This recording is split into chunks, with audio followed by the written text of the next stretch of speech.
ग्वालियर चंबल अंचल की सियासत में ज्योतिरादित्य सिंधिया विकास के हर मुद्दे पर आगे बढ़ने की कोशिश में जुटे हैं।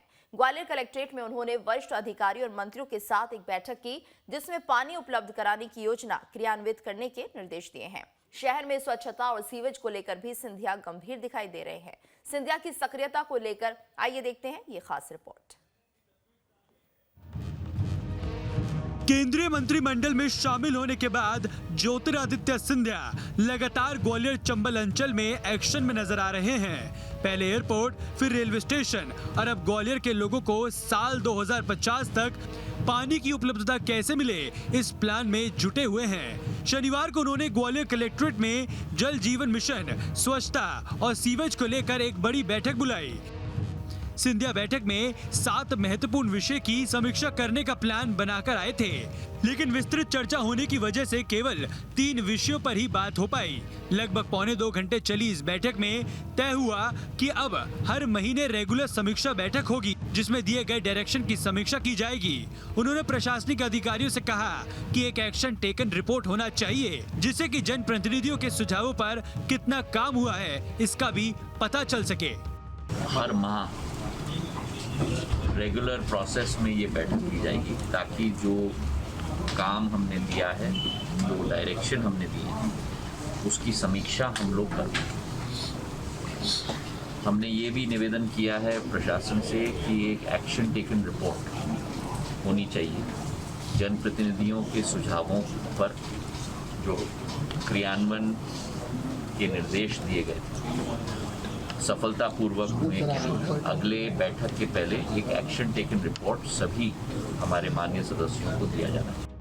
ग्वालियर चंबल अंचल में लगातार पानी की कमी होती जा रही है। शहर की जनसंख्या वोटर कैपेसिटी से कहीं ज्यादा है। अगर हम इंदौर से ग्वालियर की तुलना करें तो इंदौर 200 स्क्वायर किलोमीटर में है, जबकि ग्वालियर 400 स्क्वायर किलोमीटर में फैला हुआ है। अब शहर के विकास को लेकर नए सिरे से सोचना पड़ रहा है। सिंधिया ने प्रशासनिक अधिकारियों से कहा कि अब लोगों की जरूरत बढ़ गई है, एक प्रस्ताव बनाएं, उस प्रस्ताव को वह मुख्यमंत्री के सामने रखेंगे। 2050 तक 464 MLD पानी की जरूरत होगी। फिलहाल शहर को 192 MLD पानी मिलता है। 150 MLD चंबल और कोतवाल से लाया जाएगा। 120 MLD की पूर्ति काकेटो पहसारी से होगी। 40 MLD शहर का रिसाइकिल वाटर यूज होगा। वर्तमान में 192 MLD न्यूनतम शहर में प्राप्ति होती है, और हमने 2 स्रोतों पर ध्यान आकर्षित किया है।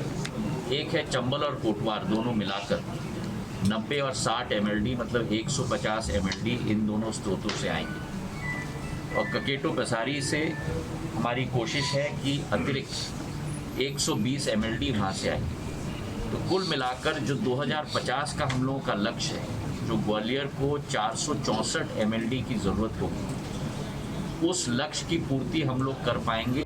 स्वच्छता में ग्वालियर की प्रशंसा करते हुए सिंधिया ने कहा कि पिछले 2-3 महीने में काफी प्रगति हुई है। इसमें सभी को मिलकर काम करना है, तभी शहर स्वच्छ हो सकेगा।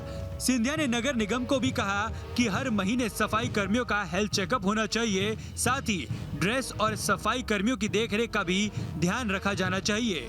सफाई में हर वार्ड की रैंकिंग का सिस्टम लागू होना चाहिए। इसे हरे और लाल रंग से दिखाया जाना चाहिए। इससे ये फायदा होगा कि हर वार्ड ग्रीन की श्रेणी में आने के लिए दौड़ लगाएगा। अमृत योजना में 350 करोड़ की राशि खर्च की जा रही है, फिर भी वार्डों में पूरी कनेक्टिविटी नहीं हो पाई है। शहर का क्षेत्रफल और वार्ड की संख्या बढ़ने से अब ज्यादा फंड की जरूरत है। अधिक फंड के लिए सिंधिया ने कहा कि 700 करोड़ की DPR और बनाई जानी चाहिए। ग्रामीण इलाकों में कई तरह की समस्याएं हैं, इसलिए अब अगली बैठक ग्रामीण क्षेत्र में रखी जाएगी, जहां ग्रामीणों से चर्चा होगी और उनके मुद्दों पर योजना बनाकर क्रियान्वित किया जाएगा। पिछली कई बैठकों के बाद ये बात जाहिर हो रही है कि ग्वालियर के विकास को लेकर ज्योतिरादित्य सिंधिया बारीकी से समीक्षा कर रहे हैं और हर एजेंडे पर पूरा फीडबैक भी ले रहे हैं। अब देखना होगा कि कब तक ये योजना का इम्प्लीमेंट होता है। केंद्रीय मंत्री बनने के बाद ज्योतिरादित्य सिंधिया ग्वालियर में विकास कार्यों को लेकर लगभग 1 दर्जन से ज्यादा बैठकें कर चुके हैं। शनिवार को कलेक्ट्रेट में उन्होंने जल जीवन मिशन और स्वच्छता को लेकर एक बड़ी बैठक की उन्होंने प्रशासन से कहा है कि 2050 तक लोगों को जल की उपलब्धता हो सके, इस प्रोजेक्ट पर गंभीरता से काम करने की जरूरत है। Vinod Sharma, news state, Gwalior.